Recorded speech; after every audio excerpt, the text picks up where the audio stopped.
आताच सरांनी सांगितल्याप्रमाणे जय हिंद अकॅडमीचे जे प्रमुख आहे, म्हणजे कमी कालावधीमध्ये त्यांनी खरं तर मी अकॅडमीचं नाव ऐकलेलं होतं फक्त, आणि सर आपल्यापैकी आहे एवढ्या वर्षापासून, मी जर साधारणतः 97 पासून जालन्यामध्ये राहतो, पण तरी पण परिचय एकमेकांचा नाही. या प्लॅटफॉर्ममुळं बऱ्याच लोकांच्या आपल्या एकमेकांच्या परिचय होते. जय हिंद अकॅडमीचे जे संचालक आहे महेश माळी सर, या ठिकाणी उपस्थित असलेले सर्व समाजामधले बांधव, सर्वप्रथम मी स्वामी सरांना वाढदिवसाच्या शुभेच्छा देतो की त्यांच्या या वाढदिवसाच्या निमित्तानं योगायोग म्हणजे पहिला रविवार आणि त्यांचा वाढदिवस असा दोन्ही योग आज आलेला आहे. त्यांना शुभेच्छा, त्यांना आरोग्य, यश, कीर्ती प्राप्त हो. आणि आपण हा जो उपक्रम सुरू करत आहोत यासाठी शुभेच्छा पण, आणि सगळेजण जो वेळ काढताय त्याबद्दल मला खरंच अभिमान पण वाटतो. आणि मला या ठिकाणी मी जरी बसलेलो वर असतो, मला तर खरं तर ऑकवर्ड होतं प्रत्येक वेळेस की आलं जर नेहमी एकच चेहरा पाहिला तर मी पण नेक्स्ट टाइम मला असं वाटतं की मी खाली बसून ऐकायला मला जास्त आवडेल, आणि मला नेहमीच ऐकायला जास्त आवडतं. आणि आपण जसं मागच्या याच्यामध्ये ठरलं होतं आपलं त्याप्रमाणे सगळे मिळून एकत्रित काम करूया. पुनश्च एकदा या उपक्रमासाठी, या कार्यक्रमासाठी शुभेच्छा देतो आणि माझे 2 शब्द थांबवतो. धन्यवाद. मित्रांनो, मी आणि माझी भूमिका या विषयाच्या अनुषंगानं बोलत असताना माळी सरांना आपण ऐकणार आहोत. माळी सरांना विनंती आहे की सर, आपण या विषयामध्ये न अडकत असता आपण मुक्तपणे व्यक्त व्हावं, जे आपल्याला मनापासून वाटतं. कुठले आपण औपचारिकता नाही, या भूमिकेतून आपण समाजासाठी काय केलं पाहिजे. आणि तुम्ही एक व्यावसायिक संचालक म्हणून तर आहातच, परंतु सरांचं योगदान रोटरी क्लब मध्ये सारख्या अशा अनेक सामाजिक संस्थेमध्ये सर काम करत असतात. त्या अनुषंगानं त्यांचा अनुभव आणि त्यांचा आजपर्यंत इथपर्यंत झालेला प्रवास, त्यांच्या जीवन प्रवासातून ज्या काही प्रेरणादायक गोष्टी आहेत त्या सुद्धा आपल्याला या ठिकाणी नक्कीच प्रेरणादायी ठरू शकतील अशी अपेक्षा व्यक्त करून मी अधिक वेळ न घेता हा माईक मी सरांकडे देतो. श्री महेश माळी सर. मित्रांनो, हा जसा उपक्रम सुरू झाला आणि याचा माहिती सोशल मीडियावर आपल्या ग्रुपवर टाकलीच होती. योगायोगानं असं काही वडले साहेबांचा फोन आला, नंतर आपले जिल्हाधिकारी विजय कुमारजी फड आणि इथले एक विनोदराव इंजिनिअरिंगचे राय ठट्टर साहेब, त्यांची आज सहज मुलाखत झाली. त्यांना म्हणलं सर आम्ही असं उपक्रम घेतोय. ते म्हणजे सर आम्हाला केव्हा बोलवता तुम्ही? तर म्हटलं निश्चितच सर, आपण असं की कुठल्याही समाज चाकोरीमध्ये बंदिस्त नव्हे, आपण या चाकोरीच्या बाहेर जाऊन समाजातल्या लोकांसमोर सुद्धा आपला हा आदर्श दाखवून देऊया आणि आपण त्यांना सुद्धा यानंतरच्या काळामध्ये आपण ऐकणार आहोत. तेव्हा आज आपण आपल्यातील श्री महेश माळी सर यांना मुक्तपणे ऐकणार आहोत. सर महेश माळी सर. थँक्यू सर, धन्यवाद. धन्यवाद. बसून बोललं तर चालेल ना? मला वाटतं एक संवाद. उगीच मग मला असं उभं करून उभं राहून आदरणीय मापारी सर आणि उपस्थित माझे सर बंधूंनो, आता सर्वांची नावं मी घेत नाही, एखाद्याचं नाव राहिलं तर मग माझं नाव राहिलं होतं त्यावेळेस असं, मग सहज आपण सगळेच बंधू. आणि सुरुवातीला मी स्वामी सरांना त्यांच्या वाढदिवसाबद्दल शुभेच्छा देतो आणि देव तुम्हाला उदंड आयुष्य देव. आणि असे कार्यक्रम तुमच्या वाढदिवसाला सुरू झाला, हे एक इतिहास आहे याला. म्हणजे जेव्हा जेव्हा हा मुक्तांगणचा कार्यक्रम होत जाईल तेव्हा पहिला कुठे झाला, म्हणजे कुठली गोष्ट पहिल्यांदा कुठे झाली, तर आता तुम्ही आज अमर झाले असं समजा तुम्ही.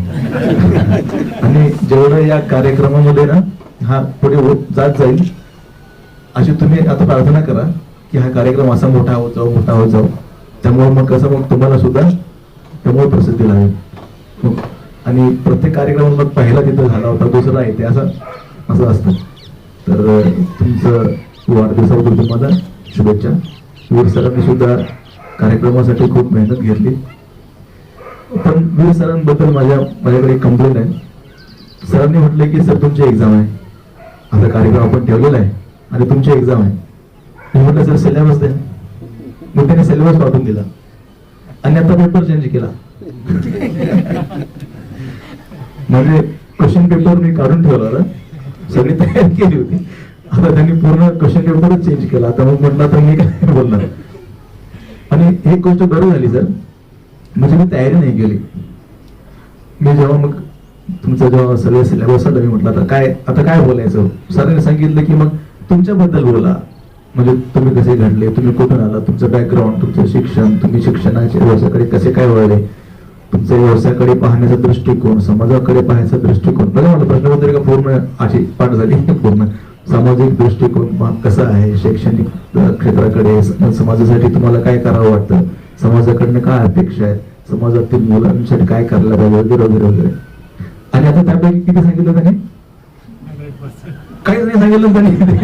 म्हणजे आपण आता ऐकूया. मी काही खूप मोठा असा तत्वज्ञानी नाही की मी तुम्हाला मार्गदर्शन करेल. बरेच जण इथं मोठे आहेत, माझ्यापेक्षा वयाने मोठे आहेत. कोणी सर आहेत जे मला दिसतातच माझ्यापेक्षा वयाने मोठे आहेत. अनेक जणांना मी तसं सर आहेत, असे अनेक जण आहेत मोठे.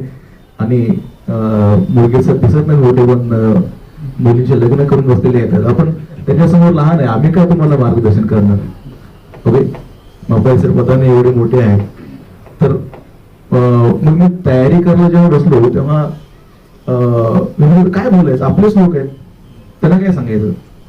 मग 2-3 वेळेस मग ती डायरी बंद केली, मग काही लिहून काढलं, परत बंद केलं. म्हणजे बोलायचं काय, आपल्याला चर्चा तर करायची आणि काही बोलायचा संदेश वगैरे नाही. तर सरांनी सांगितल्याप्रमाणे थोडासा माझा जीवन प्रवास आणि त्यामध्ये मग मी काय शिकलो आणि टर्निंग पॉइंट्स हे सरांनी सांगितले होते. काही काही अशा घटना घडत जातात ज्यामुळे मग काय होतं, आपलं आयुष्य बदलतं. प्रत्येकाच्या आयुष्यामध्ये अशा घटना घडत जातात. आपण फक्त डोळे, कान आणि मन उघडे ठेवायला पाहिजे, ज्यामुळे काय होईल की त्या घटना आपल्याला पाहता आल्या पाहिजे. मग काही गोष्टी अपघात टाळण्यासाठी असतात आणि काही गोष्टी टेक ऑफ करण्यासाठी असतात. तर त्या आपण पाहायला पाहिजे असं वाटतं. काही काही गोष्टी पूर्व नियोजित असतात आणि काही काही गोष्टी घडत जातात. काही काही गोष्टी आपण जाणून बुजून we are the cause to that. आणि काही काही वेळेस घडल्यानंतर आपल्याला कळतं की ओ अच्छा असं होतं. तर काही निर्णय चुकतात, काही निर्णय बरोबर होतात आणि ते आपल्या हातात नसतंच कधी. तर एक मी सहज घटना सांगितली की कसं आपल्याला सिग्नल मिळत राहतात. तर मी थोडक्यात आता 3 मिनिटांपासून बोलते. मला वाटतं मी 6:10 माझ्याकडे माईक आला. मी 6:40 मी थांबतो, अर्धा तास दिला होता मला. ओके, आता माझं सुरुवात म्हणजे मी इथून दूर जवळजवळ 350 किलोमीटर दूर एक गाव आहे उस्मानाबाद जिल्ह्यात, उमरगा तालुका, येणेगूर हे माझ्या गावचं नाव. आणि माझे वडील शिक्षक होते आणि शिक्षक प्राध्यापक 2-3 ठिकाणी त्यांनी काम केलं. शेती आमच्याकडे भरपूर होती आणि 4 मुलीनंतर मग माझा जन्म झाला. म्हणजे मी म्हणजे काय म्हणतात त्याला नवसाचा असं म्हणतात, नवसाचा मी होतो. खूप लाडकोड झाले माझे. पण त्याच्यानंतर मग असं झालं की म्हणजे मी कधीही असं बर्थडे सेलिब्रेट करायचो. आमच्या गल्लीत फक्त आमच्याकडेच खुर्ची होती. तर त्यामुळे मग काय होतं, बर्थडे कुणाचं असलं की लोक आमची खुर्ची मागून घेऊन जायचे. तर खेडेगाव होतं माझं आणि त्याशी व्यवस्थित बसायची खुर्ची आमच्याकडे होती. तर कोणीतरी खुर्ची नेली की मला कळायचं बर्थडे आहे, मग मला पण करायचा. मग माझा पण बर्थडे, नवीन कपडे, मग ते हातात अशा माळा. म्हणजे हे असं बालपण जे पाहिजे ते असं करण्यासारखं होतं. पण त्यानंतर वडिलांचे काही निर्णय चुकले, असंच मग त्यांना सिग्नल्स नाही कळले आणि त्याच्यानंतर मग आमची अधोगती सुरू झाली. वडिलांनी नोकरी सोडली आणि वाईट मित्र भेटले, वाईट सवयी लागल्या. असं करत करत करत एक वेळ अशी आली की आम्हाला 3-3 दिवस जेवायला सुद्धा भेटायचं नाही. वी हॅव टू स्टाफ आणि असे दिवस काढले. मग माझ्या ताईचं सासर आमच्याच गावात होतं. मग कधी कधी त्यांच्या घरी जाऊन पीठ मागून आणायचं आणि मग भाकरी करायच्या. म्हणजे या सुद्धा परिस्थितीमध्ये आम्ही सगळ्या गोष्टी पाहिलेल्या आहेत. आणि त्यानंतर मग मी 1-2 ठिकाणी 5 रुपये रोजाने मी काम पण केली. शेतामध्ये आमच्याकडे उडीद उपडायला झालं, उडीद उपडायला गेलो आणि कन्स्ट्रक्शन साईटवर गोबर गॅस वगैरे बांधकाम चालू त्यावेळेस 5 रुपये पर डे हे काम पण केले. बाजारात बसून मग शेतातले कांदे म्हणा किंवा वांगी भाज्या या सगळ्या गोष्टी पण मी केलेल्या आहेत. आणि मग सकाळी सकाळी आमचं असं असायचं की शेतातून भाजीपाला आला की तो भाजीपाला सकाळी असं डोक्यावर ठेवून पूर्ण गावात चक्कर मारून मेथीची भाजी असं ओरडत या पण गोष्टी केलेल्या आहेत. आणि 10वी पर्यंत जात असताना परत परिस्थिती अशी होती की माझ्या घरी लाईट नव्हतं आणि मग दिव्याच्या प्रकाशामध्ये अभ्यास केला. अभ्यास मी असा खूप चांगला असं काही नाही, येता जाताच होतो. 10वीला मला त्या काळात 66% पडले. शाळेत 3रा होतो. मग सगळ्यांना वाटतं मी हुशार आहे. मग गाडी पुढे गेली. 11वी-12वी सायन्स केलं. 9वीत असताना एक ध्येय माझं असं होतं की मला 2 गोष्टी करायच्या. सगळ्यात महत्वाचं म्हणजे माझे वडील नेहमी सांगायचे मला याला PSI बनवायचंय. आणि मग मी तेच म्हणायला लागलो माझं ते मला PSI बनायचंय. पण कुठे ना कुठेतरी मनामध्ये वाटायचं की मला उडायचंय, मला आकाशात उडायचंय. मग मी इंडियन एअरफोर्स मध्ये मला जायचंय हे ध्येय मी ठेवलं माझ्या डोळ्यासमोर. इंडियन एअरफोर्स जायचं मला. मग म्हटलं इंडियन एअरफोर्सला जाईन, नाहीतर मग नेव्हीला जाईन, नाहीतर मग आर्मीला जाईन, नाहीतर इंग्लिशचे शिक्षक होईल. असे ध्येय असे डोळ्यासमोर ठेवून मार्गक्रमण चालू होतं. मग 12वी झाली. 12वी नंतर मग BSc केली. यावेळेस परिस्थिती अशीच नेहमीसारखी. आता माझ्या BScला माझ्या एका शेजाऱ्याने पूर्ण मला मदत केली, गाडीचं पास काढून देण्यापासून वगैरे वगैरे वगैरे हे झालं. मग BSc नंतर आता पुढे काय करायचं. मग औरंगाबादला इंडस्ट्रियल केमिस्ट्री माझं होतं BScला. औरंगाबादला ऍडमिशन घेत होतं. आझाद कॉलेजलाच इंडस्ट्रियल केमिस्ट्री होतं त्यावेळेस MSc. पण 6,000 त्याची ऍडमिशन फीस होती आणि आमच्याकडे 6,000 नव्हते. मग कॅन्सल केलं. मग फ्री ऍडमिशन मिळत होतं देवगिरी कॉलेजला इंग्लिशला. MA इंग्लिश केलं. त्यावेळेस मी काम करायचो ऍक्च्युली. एकमत न्यूजपेपर होतं विलासराव देशमुखांचं. आता ज्या ठिकाणी PVR आहे त्या ठिकाणी त्याचं ऑफिस होतं. तर त्या ठिकाणी मी जॉब करायचो आणि जॉब करून MA इंग्लिश केलं. आणि MA इंग्लिश हे करत असताना मग कुठेतरी शिक्षणाबद्दल असे आस्था निर्माण झाली. मग त्यानंतर MA झाल्यानंतर माझं BPS नाही आलं, म्हणून मग गावाकडे कन्स्ट्रक्शन साईटवर काम केलं. तिथे भूकंपग्रस्तांच्या माझं घर सुद्धा भूकंपामध्ये पडलेलं आहे. म्हणजे एनीहून माझं गाव किल्लारीपासून 20 किलोमीटर. त्यामुळं माझं घर सगळं भूकंपात पडलेलं आहे. मी थोडक्यातच बसलो असं म्हणता येईल. तर त्यामध्ये कन्स्ट्रक्शन साईटवरती काम केलं. सुपरवायझर होतो मी. आणि त्याच्यानंतर मग जालन्याला असे ओळखीतून आलं की जालन्याला पॉलिटेक्निक कॉलेजला इंग्लिशचे शिक्षक पाहिजे, तर तो येतो का. मी म्हटलं वा येतोच मी नक्की. मग अशा प्रकारे मी शिक्षण असं भटकलेला इकडे परत आलो. आणि मग जेव्हा मी निघालो तेव्हा विनायकराव पाटील आमचे नेते आहेत, त्यांच्याकडे काम करायचं मी. त्यांनी म्हटलं बघू तुला कुठल्या कॉलेजला घेतो, तू जायचंच नाही म्हणे माझ्याकडनं इथून. पण तरी त्यांनी मदत केली. मी आलो पॉलिटेक्निक कॉलेजला. जास्त काही जम बसला नाही पण ते छान दिवस होते. मग नंतर तिथून चाटे क्लासेसमध्ये जॉईन केलं. अशा प्रकारे कोचिंगमध्ये आलो. मग चाटेमध्ये पहिला पगार मध्ये 1,500 होता. मग चाटेमध्ये असताना मला कॉन्फिडन्स खूप कमी होता. सर मी अनेक ठिकाणी इंटरव्ह्यू दिले पण औरंगाबाद इथे जालन्याला त्याने परत जालन्याला पाठवलं. म्हणजे पॉलिटेक्निक कॉलेज सोडलं आणि चाटे जॉईन केलं. औरंगाबादला ट्रेनिंग केली, परत जालन्याला पाठवलं. तर जालन्यामध्ये चाटे क्लासेस सुरू झाले होते, त्यावेळेस इथे जॉईन केलं. आणि तो एक खूप महत्वाचा टप्पा माझ्या आयुष्यामध्ये होता, कारण चाटेने खूप शिकवलं आम्हाला. मला माहिती नव्हतं मी काय आहे, पण त्यांनी खूप शिकवलं की तू चांगला शिकू शकतोस. आणि त्यावेळेस चाटेमध्ये असताना मग मी इंडियन एअरफोर्सची एक्झाम दिली. कॉन्फिडन्स माझा खूप कमी होता आणि हा इंडियन एअरफोर्सची एक्झाम माझ्या जीवनातला पहिला टर्निंग पॉइंट ठरला. हैदराबाद सिकंदराबादला एक्झाम होती. 700 मुलं होते जवळजवळ पहिल्या दिवशी. आणि महाराष्ट्रातून मी गेलोय म्हणजे मग कुणी असं जास्त बोलत नव्हतं, पण त्याच्यामध्ये पहिल्या स्क्रुटिनी असतं, पेपर चेक वगैरे सगळे डॉक्युमेंट्स आहेत का. मग त्याच्यामध्ये जवळजवळ 250-300 मुलांना तिथूनच त्यांनी काढून टाकलं. सेकंड स्टेपला अशा 2-3 स्टेप त्या दिवशी झाले आणि त्यामध्ये मग त्यांनी रिटर्न टेस्ट घेतली. मग रायटिंग बरं होतं, त्यामध्ये सिलेक्ट झालो. आणि असं करत 2 दिवसाच्या नेक्स्ट डे मेडिकलच्या त्या पूर्ण प्रोसेस मधून त्या 700 मुलांपैकी मी एकटाच होतो ज्याला मेडिकल फिटनेस सर्टिफिकेट भेटलं होतं आणि सारे टेस्ट मी पास केले होते. I was the only student. तेव्हा त्या आजूबाजूच्या लोकांना असं वाटलं की अरे हा बाबा हा म्हणजे काहीतरी आहे. आणि त्यावेळेस माझ्या आयुष्यामध्ये मला जो आत्मविश्वास मिळाला ना, तो आत्मविश्वास आतापर्यंत आज आहे माझ्याकडे. आणि असं वाटतं की मी काही करू शकतो.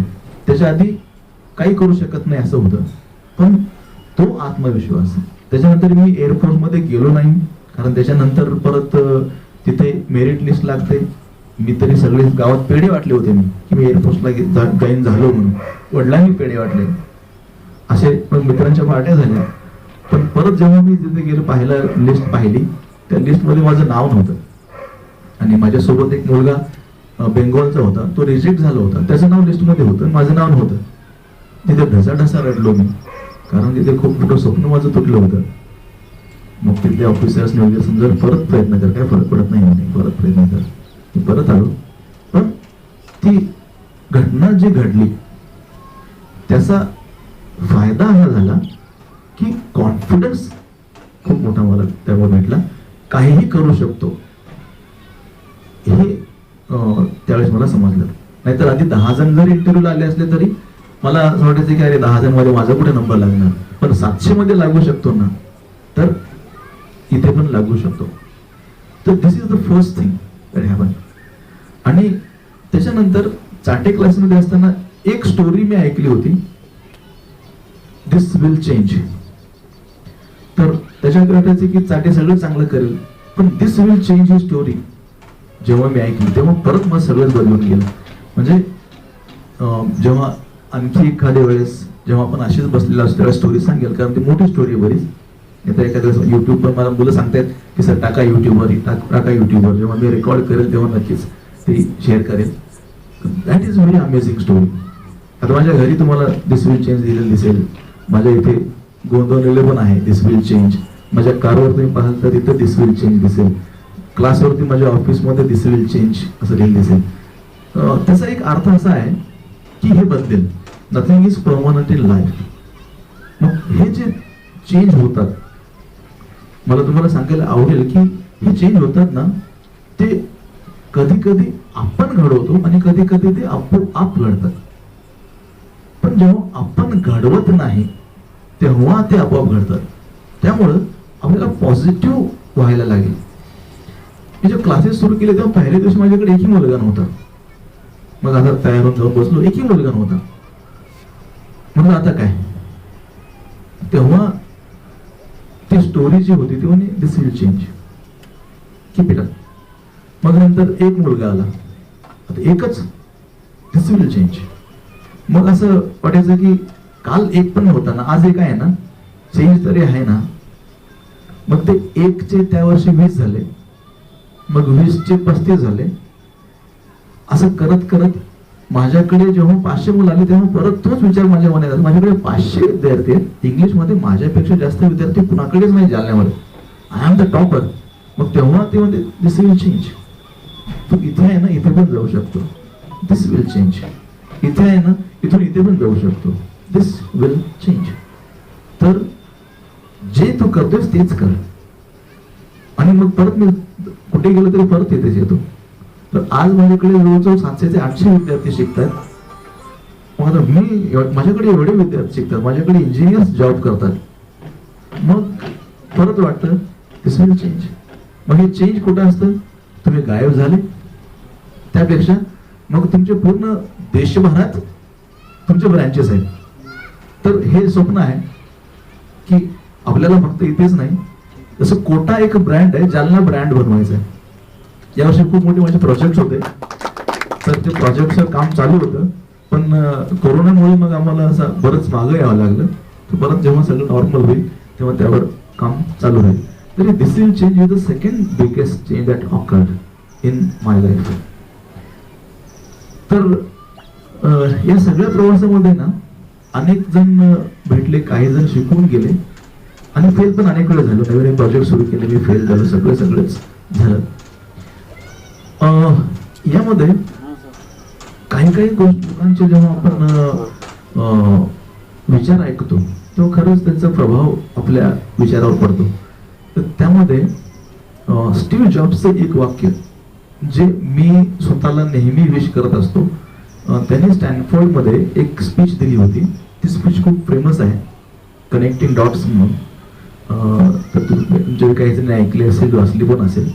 तर ते अनेक स्टोरीज सांगतात त्याच्यामध्ये 3 स्टोरीज ते सांगतात आणि त्या 3 स्टोरीमध्ये त्यांची पहिली story is about connecting dots, second is about love and loss and third is about death. आणि ते 3 स्टोरीज सांगितल्यानंतर ते शेवटी सांगतात की एक होल अर्थ कॅटलॉग म्हणून एक मॅगझिन आहे. ते मॅगझिन होतं त्यावेळेस. तर मॅगझिनचं शेवटचं त्यांचं सबस्क्रिप्शन आलं, शेवटचं त्यांचं इश्यू आला. त्या शेवटच्या पानावर त्यांनी एक कंट्री साईडचा फोटो छापला होता आणि त्याच्या खाली त्यांनी लिहिलं होतं स्टे हंग्री स्टे फुलिश.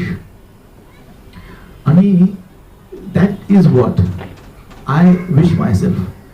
त्या स्टीव्ह जॉब्सनी त्या स्टॅनफोर्ड युनिव्हर्सिटीमध्ये सगळ्यांना विश केलं होतं स्टे हंग्री स्टे फुलिश. पण ते वाचल्यानंतर माझ्या डोक्यामध्ये अशी वेगळीच ट्यूब लागली, this is what life is all about. माझं जीवनाबद्दलचं काय तत्वज्ञान आहे, स्टे हंग्री स्टे फुलिश. म्हणजे याचा अर्थ तुम्ही विचार केला तर तुम्हाला वेगळा अर्थ समजू शकतो, पण मला जो समजला याचा अर्थ तो मी असा सांगतो की जेव्हा माणूस पोट भरून जेवतो ना तेव्हा त्याच्यासमोर पंचपक्वान्न जरी आले तरी त्याला जेवणाची वासना राहत नाही. त्याला वाटतं नको आता बस झालं. त्याची आवडती डिश जरी आपण दिली तरी तो नाही खात, वासना नाही राहत, कारण पोट भरलेलं असतं. मी नेहमी असा माझ्या मुलाला सांगत असतो, माझ्या मुलाला जेव्हा घरी येतो तेव्हा म्हणतो बहुत भूक लगी है, खाने में क्या है. मी म्हटलं फिर तुमको भूक नाही लगी. तुम्ही जेव्हा घरी जाऊन विचारता जेवायला काय आहे, तुम्हाला भूक लागली नाही. जेव्हा माणसाला खरंच भूक लागते ना तो म्हणतो खूप भूक लागली, जे आहे ते द्या. तर आता अशी भूक लागायला पाहिजे. तर आता गावात असल्यामुळं हा फायदा झाला की अनेक जणांना मी असं बांधावर उभ्या जेवण करताना पाहिलं. आणि आमचं फेवरेट जेवण करण्याचं ठिकाण म्हणजे म्हशीची पाठ. तर मी म्हशी चारायला घेऊन जायचो, त्याच्या पाठीवर बसून मग असं जे खायचो ना त्याला आनंद वेगळा होता. आणि ते काही असलं तरी मग ते गोड लागतं. तर ज्याला भूक लागलेली आहे त्याला सगळंच गोड लागतं. मग त्याला मीठ नसेल तरी चालतं, काही नसेल तरी चालतं, सगळंच आवडतं. ही जी प्रवृत्ती आहे ही जर जीवनाबद्दल जर असेल आपली तर आपण खरंच एक खूप आनंदी जीवन जगू शकतो.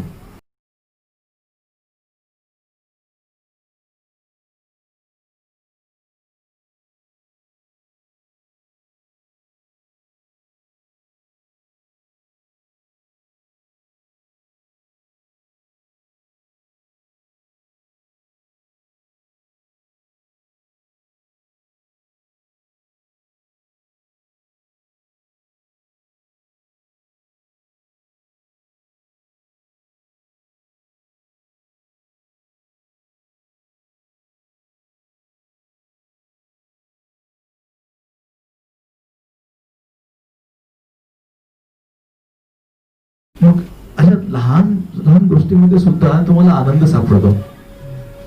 आणि एखादं तुम्ही असं फुल पाहिलं तरी तुम्ही आनंदित होता, कारण तुम्हाला त्या गोष्टीमुळे आनंद लाभतो ना. तुमचं पोट नाही भरलेलं आहे ना, तुमचं मन नाही भरलेलं आहे ना. मग हे मन कधीच भरू द्यायचं नाही, कधीच भरू द्यायचं नाही. म्हणजे आपण मग नेहमी असे उपाशी राहू आणि मग आपल्याला खायला आनंद होईल. मग तुम्ही वाहत्या पाण्यात जरी पाय ठेवला तरी तुम्हाला आनंद भेटेल, आणि हा आनंद मी शोधण्याचा प्रयत्न करत असतो. मग त्यातूनच मग मी ट्रेकिंग मला खूप आवडतं. माझं मग कळसुबाई ट्रेकिंग झालं, मग त्याच्यानंतर मी हिमालयात सुद्धा जवळजवळ 10 दिवस ट्रेक केलं होतं आणि बर्फात मी जाऊन राहिलो. मग त्याच्यानंतर मागच्या वर्षी मी लडाखमध्ये बाईक राईड केली. यातून कुठे ना कुठेतरी मग कळतं की अजून हे बाकी आहे, हे करणं बाकी आहे. आता माझं या वर्षीचा प्लॅन सर होता एव्हरेस्ट बेस कॅम्प. एव्हरेस्टला खूप खर्च येतो, म्हणजे मी सगळं चेक करून बघितलं तर 50 लाखाचा खर्च एव्हरेस्टला येतो. माझं स्वप्न आहे ऍक्च्युली एव्हरेस्टवर जाणं. आता लॉ ऑफ अट्रॅक्शन नुसार ते कधी पूर्ण होईल बघूया. बट या वर्षी माझं प्लॅनिंग सगळं माझं ऑलमोस्ट बुकिंग डन होतं. एव्हरेस्ट बेस कॅम्प तरी करावं यावर्षी, पण ते सगळंच मग कोलॅप्स झालं. पण यामधून कुठे ना कुठे आनंद भेटतो. आणि म्हणजे मी काय म्हणतो, व्हॉट इज लाईफ, अशी कुठली गोष्ट आहे जी तुम्ही पहिल्यांदा केली, त्याला किती दिवस झाले? What is the thing that you did for the last time. मग किती दिवस झाले ते करायला? जेवढा जास्त तुमचा गॅप असेल की मागच्या एका महिन्यापासून मी काहीच नवीन नाही केलं, म्हणजे मग you are dead, you are not alive. तर हे मी नेहमी ह्या गॅप खूप कमी ठेवत असतो. मग काय केलं असं, आणि ती मग स्वतः केलं असेल किंवा झालं असेल तर तो गॅप कमी असावा असं वाटतं मला. मग त्यामुळे काय होतं, तुम्ही तरुण राहता. तर स्टे हंग्रीचा हा अर्थ मला असा वाटतो की काही ग्रहण करायला तयार, हे नवीनच शिकतो मी. दुसरी जो गोष्ट आहे स्टे फुलिश. स्टे फुलिश म्हणजे असं की मूर्ख राहा. चंद्रशेखर गोखलेंची एक चारोळी अशी होती, या जगामध्ये वेड बनून राहण्याचे खूप फायदे आहेत, कारण शहाण्यांसाठी इथे काटेकोर कायदे आहेत. तर वेडा माणूस काही करू शकतो. तर जेव्हा तुम्ही वेड बनून राहता ना, तेव्हा तुम्हाला खरंच जीवनाचा आनंद घेता येतो. आणि मी तो प्रयत्न करतो. पहिल्या पावसात मी भिजलो नाही असं कधीच होत नाही. आता करोना सुद्धा होता आणि जणांना भिजल्यामुळे झाला तो, पण मी म्हणलं होऊ द्या, हा पाऊस एकाच वर्षी येणारा पहिला पाऊस, त्यामध्ये सुद्धा भिजलो. आणि या वर्षी जवळजवळ 10-12 वेळेस तरी भिजलोच असेल मी पावसामध्ये. मग शहाणे काय सांगतात, अरे सर्दी होईल तुला. मग कोणी म्हणेल अरे काय मूर्ख आहे पावसात भिजत चालला. जेव्हा मला एखाद्याने म्हटलं की you are foolish, yes I am alive. This is the wish that I make to myself. Okay. तर गावाकडे आमचे असे काका राहायचे. कोकिळा जेव्हा अशी आवाज द्यायची ना, तर ते बाहेर येऊन असे आवाज द्यायचे की त्यांनी कुहू असं म्हटलं की ते पण फुहू असे म्हणायचे. आपण केलं असेल असं नाही का? असं तुम्ही कोणी ज्यांनी केलं असं? सगळ्यांनीच केलं, सगळ्यांनीच केलं. म्हणजे हे वेळच आहे. मग त्या काकांना काय म्हणायचे, आता बघ ते येडं येईल, आणि ते पण आवाज दिला तर, आणि ते यायचे. आणि मग ते वेड म्हणणारे वेडे होते की काका वेडे होते, हा खूप मोठा प्रश्न आहे ना. आणि मला ते काका आवडायचे. आज सुद्धा माझ्या बिल्डिंग समोर एक, आता माझी बिल्डिंग कशी आहे सगळ्यांना माहिती आहे, तरी सुद्धा समोर एक झाड आहे खूप मोठं, तिथे कोकिळा येते, तिचा आवाज आला की माझा आवाज येतो. मग कोण काय म्हणतं हे याचा विचार कधी आपण करू नये, कारण शहाण्यासाठी काटेकोर कायदे आहेत. इथून माझं गाव 350 किलोमीटर आहे, आणि दिवाळीला माझा असा नियम होता की मला गाडीवर जायचं, बाईकवर जाईल मी तिथे. तर मग रस्त्यात कोणीतरी भेटतं कधी कधी MS-21 गाडीवर बाईकवर नेलेलं. मग अरे जाणलं मी ते वेट लागली काय, मग यस, म्हणजे आय एम अलाइव्ह. तुम्ही जेवढे फुलिश आहात ना, तेवढे तुम्ही अलाइव्ह आहात. आता फुलिशनेस मध्ये सुद्धा वेगवेगळ्या लेवल्स आहेत. अशा गोष्टी आपण कधी करू नये की ज्याच्यामुळे मग आपल्याला त्रास होईल. पण त्या आपण जन्माला आलो त्याच गोष्टीसाठी. You need to do something, you need to do something new, आणि स्वतःला नवीन नवीन अनुभव द्यावे. तर फुलिश राहावं प्रत्येकाने. मग लोक तुम्हाला काहीही जरी म्हटले तरी चालतं, आपण त्याचा आनंद घ्यायचा. तर त्याच गोष्टीमध्ये स्टीव्ह जॉब्स काय सांगतो sir, don't be trapped by dogmas.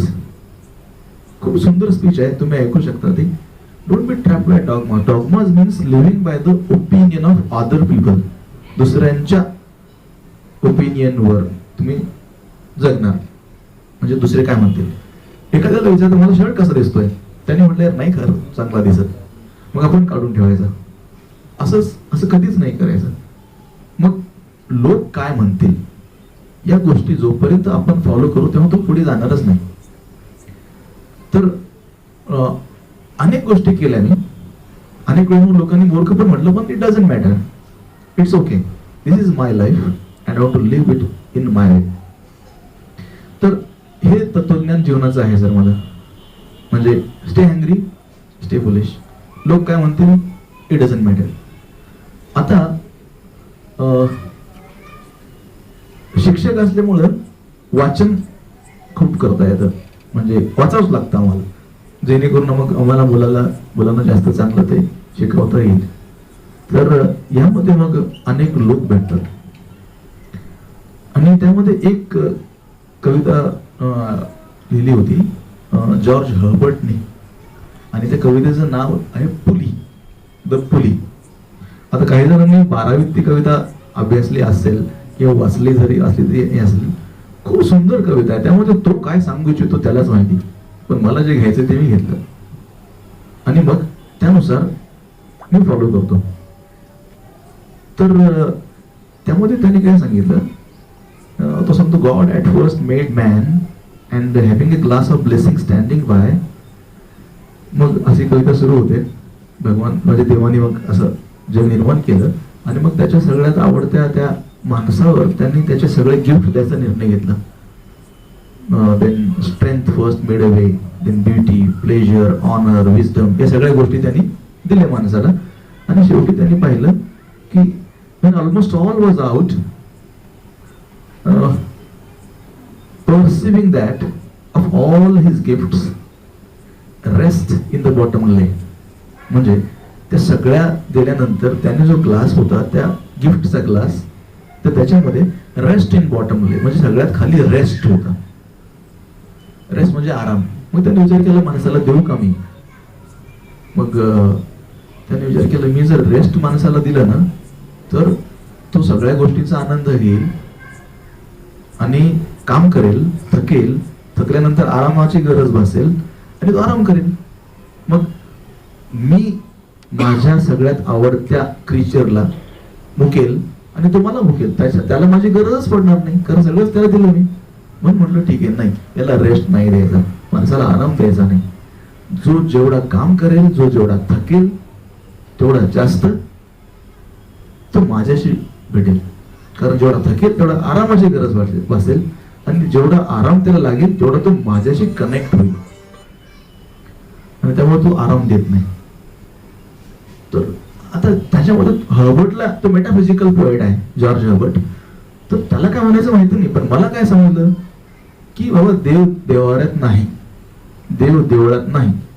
कारण देव काय म्हणतो, जॉर्ज हर्बर्ट समजू आपण त्याला मेसेंजर ऑफ गॉड समजूया, एंजल समजूया. त्याने काय सांगितलं की देव कधी भेटतो, थकल्यानंतर. मग देवाला भेटायचं कुठे, जिथे आहात तिथे. कसं भेटायचं, थकायचं. थकायचं म्हणजे काय करायचं, खूप काम करायचं. मग डायरेक्ट आपण सहज जेव्हा आपण आपल्याला असा थोडासा रिलॅक्स व्हायचं असं काय म्हणतो आपण, देवा देवा देवा देवा. मग ते जॉर्ज हर्बर्टने आपल्याला थोडं सांगितलं की तुम्ही देवा देवा म्हणा, तरी पण ऑटोमॅटिक आपल्या तोंडातून निघतं ना हे भगवान, हे देवा, राम राम राम राम. म्हणजे आराम जेव्हा पाहिजे असतो तेव्हा देवाचं नाव घेतोच आपण. त्याच गोष्टीला त्याने थोडं वेगळ्या अर्थाने सांगितलेलं आहे. मग मी असा विचार केला की मंदिरात देव नाही, मग देव कुठे आहे. मी जिथे काम करतोय तिथे, आणि मी जिथे काम करतोय तिथेच मला देव भेटणार. मग मला काय करावं लागेल? मला माझं काम खूप करावं लागेल, थकावं लागेल. आणि मला असं वाटतं की लोक जे यशस्वी होतात, सक्सेसफुल होतात, ते देवाच्या आशीर्वादाने होतात. मग देवाचा आशीर्वाद कोणाला जास्त भेटतो? ज्याची देवाची ओळख खूप चांगली आहे. मग देवाची ओळख चांगली कशी असेल? जो नेहमी नेहमी देवाला भेटेल. आणि देवाला भेटायचं हॉटलाईन काय? गेट टायर्ड, थका. मग मी थकायचा प्रयत्न केला आणि मग डायरेक्ट देव भेटला. तुम्ही जे काम करता, मी जे काम करतोय त्या कामामध्ये आपण थकू केव्हा? जेव्हा आपण अंग जोडून काम करणार नाही तेव्हा थकू. 100% डिव्होशन. मग थकवा येणार म्हणजे येणार. आणि मग तुम्ही थकलात की देव तुम्हाला भेटणार. मग सगळ्यात बेस्ट प्रोजेक्ट कोणाला देणार?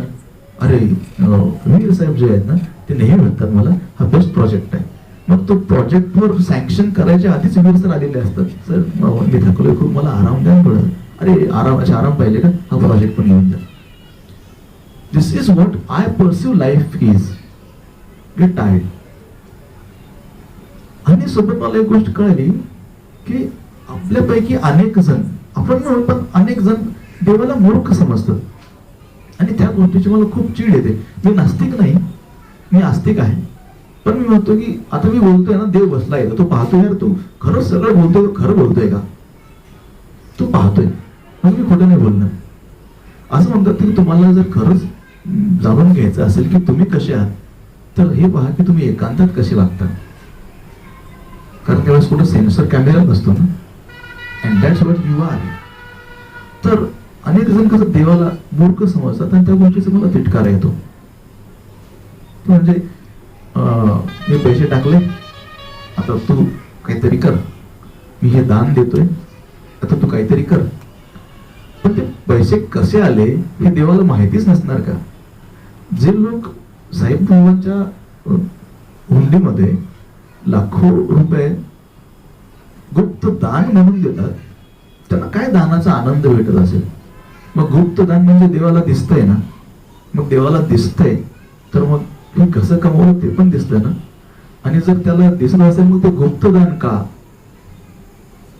कारण वारकऱ्याला जो 5 रुपयाचं नाणं असं खणखण टाकल्यानंतर जे आवाज येतो ना, त्या आवाजाचा आनंद असतो वेगळा. आता तुम्ही घरच्या मुलांना त्या 10 रुपयाची नोट तू टाकव त्याच्यामध्ये, तर म्हणजे नाही मला ते नाणं त्या म्हणजे मला मजा येईल, असं खणखण आवाज हात पडल्यानंतर. तर मला असं वाटतं की देव सगळंच बघतोय.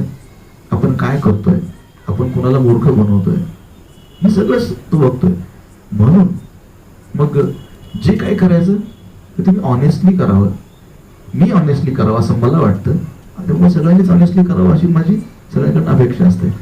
आणि जेव्हा मी समाजाकडे जेव्हा बघतो ना, तेव्हा मला फक्त ऍक्च्युली म्हणजे फ्रँकली स्पीकिंग, समाज जेव्हा मी म्हणतो ना, तेव्हा मला फक्त लिंगायत नाही दिसत. म्हणजे ही माझी कमजोरी असू शकते किंवा काही, आय डोंट नो. पण समाज म्हणजे मला मग त्याच्यामध्ये हिंदूही दिसतात, मला मुस्लिमही दिसतात. आणि एक माझं व्हिजन आहे सर. व्हिजन असं आहे की मला या देशामध्ये नेहमी वाटतं की हिंदू मुस्लिम एक व्हावे, असं मला राहून राहून वाटतं. आणि त्याच्यासाठी पुढे काहीतरी करेल मी. पण मला वाटतं की आपली ताकद यामध्येच आहे. मग कोणीतरी तिसरा येऊन त्याचा फायदा उचलणार नाही, ही खूप महत्वाची गोष्ट आहे. मग सगळेच एक हो. आणि त्यामुळे मी नेहमी सांगतो की आडनाव सोडून द्या. मी मुलांना सांगतो असं नेहमी, फॉरगेट युअर सरनेम्स. कारण मग त्याच्यामुळे मग नवीन काहीतरी सुरू होतं. मग एखादा असा आपल्याला बनसोडे दिसला, अच्छा बनसोडे आहे म्हणजे असे असणार, अच्छा हा मेहता आहे, हो हो, अच्छा हा पटेल आहे. मग आपण ते नको त्या गोष्टी धुंडाळायला लागतो. राईट. हा गायकवाड आहे, तर आडनाव सोडूनच द्या. सरळ सरळ मग नावाने जेव्हा आपण एका हाक मारू ना, तो कळणारच नाही याची जात काय. Let's forget all the surnames. जात सोडून देऊ आणि आपण माणूस म्हणून एकमेकांना ओळखायला लागलो. ओके. तुमच्या उपक्रमाला शुभेच्छा. मी सोबत आहेच, जेव्हाही मदत लागली तेव्हा मी आहे सोबत. वेळ जेव्हा शक्य आहे मी देतोच, आणखी प्रयत्न करेन. पण माझ्या वेळेवर सगळ्यांचाच अधिकार आहे. मला तुम्ही ऐकून घेतलं आणि काही मी समजा कमी पद्धतीचं बोललो असेल तर ती माझी चूक समजून पदरात घाला, आणि जे काही मी चांगलं बोललो असेल ते म्हणजे देवाची देणगी आणि तुमचा सहवास यामुळे घडला असेल तर त्याच्या चरणी सगळं अर्पण करतो, चांगलं वाईट. धन्यवाद. सर बढिया, सर्वप्रथम छान सर. खूप बढिया, खूप म्हणजे सरांना म्हणजे आजपर्यंत फक्त इंग्रजीचे शिक्षक असंच समजत होतो आपण, परंतु आज खऱ्या अर्थानं सर आपल्याला माळी सर कळाले आणि सरांचं एकदा खरोखर जोरदार स्वागत अभिनंदन करूया. कारण इतकं सुंदर मराठी, असं लिखित मराठीमध्ये जेव्हा सर भेटायचे तेव्हा आम्हाला असं वाटायचं की सरांना मराठी येतं की नाही, आम्ही त्याची हिंदी बोलायचा प्रयत्न करतो. तर इतकं सुंदर ग्रामीण भागातून येऊन सरांकडे पोहणं असं वाटत नव्हतं. आणि ही जी एक उपक्रम, जी संकल्पना होती, मला वाटतं त्याचा खऱ्या अर्थानं चीज झालेला आहे. विशेष म्हणजे जो हेतू होता की आपण एकत्र आल्यानंतर आपण एक जे 10 पुस्तकं वाचू शकत नाही अशा अनेक पुस्तकाचा संदर्भ घेऊन सर बोलले, त्यामुळे आपल्या ज्ञानामध्ये निश्चितच भर पडलेली आहे. असं कुठल्याही, आणि असं म्हणतात ना की म्हणजे गंज कुठल्याही कुरड्याला गंज चढत असेल तर ती घासली गेली पाहिजे, तसं आपली एक वैचारिक बैठक नसेल तर त्यालाही अर्थ नसतो. म्हणजे पळण्याला अर्थ नसतो, ट्रॅकवर पळणं महत्वाचं असतं, ट्रॅक सोडून पळणाऱ्याला महत्व असतं. त्यामुळे खऱ्या अर्थानं सर तुम्ही या उपक्रमाला एक चांगली दिशा दिलेली आहे आणि ते एक महत्वाचं, कारण सरांच्या याच्यातून खूप गोष्टी आपल्याला कळाल्या की दिस विल चेंज. स्टीव्ह जॉब्स असे भरपूर काही म्हणजे संदर्भ आले की जे म्हणजे आम्हाला पुढे ऐकायला वगैरे कित्येक पुस्तकं वाचावं लागली असती. तर चेंज आता हे कमी हे दिसतंय आता, याच्यानंतर मला डोक्यात जे आलं याच्यानंतरच्या पुढच्या याला भरपूर लोक निश्चितच सर खूप खूप म्हणजे शब्दामध्ये व्यक्त करू शकत नाही. असं सराबद्दल मी या ठिकाणी एवढंच म्हणतो की खूप खूप धन्यवाद. कारण शब्दात देऊन थोडे जे उरात उरते काही, ती प्रेरक शक्ती आम्हा जगण्याचे देते ग्वाही, एवढं सराबद्दल बोलेल. तर असे हे शब्दातून सर व्यक्त झाले आणि हा संवाद असाच आपण यापुढेही चालू ठेवूया.